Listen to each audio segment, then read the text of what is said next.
Hello，大家好，我係胡彩瑤，我係香港女子足球代表隊嘅成員。咁我就係由小三、小四開始踢波，咁到而家都踢咗10年左右。咁點解我當初會接觸足球呢？係因為受到哥哥影響，因為哥哥都中意踢波啦。咁細個我哋就會喺屋企踢下波啊，玩下波啊，所以就令我開始接觸到呢項運動啦。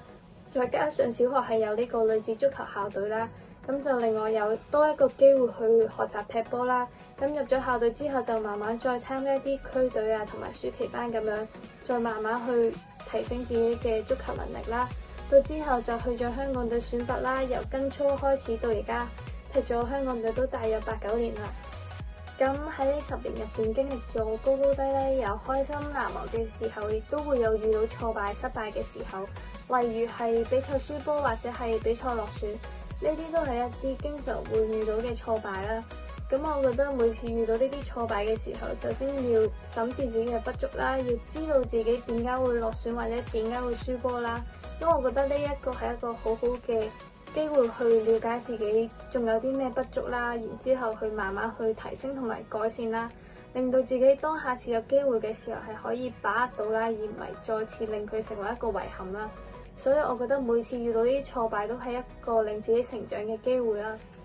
咁除咗呢啲挫敗嘅時刻，咁足球當然都帶俾我好多難忘嘅回憶。佢係令我多咗好多機會去見識世界啦，擴闊咗我嘅視野。因為係有好多機會去外國比賽啦，去唔同嘅國家比賽啦，會令我認識到其他國家球員嘅水平，會令我知道我哋同埋其他球員嘅水平嘅差距有幾大啦，所以會令我哋有一個目標去希望去慢慢去追近其他國家球員嘅水平。同埋都會有機會去到一啲平時可能旅行都唔會去嘅國家啦。我覺得係一個好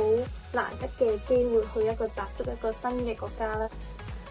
我覺得做運動員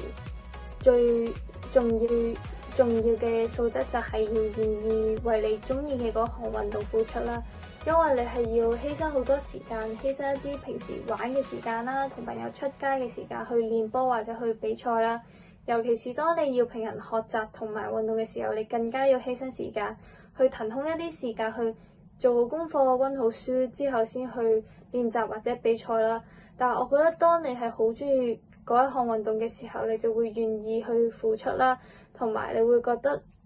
雖然好辛苦，但係你會覺得呢一個係一件值得嘅事咯。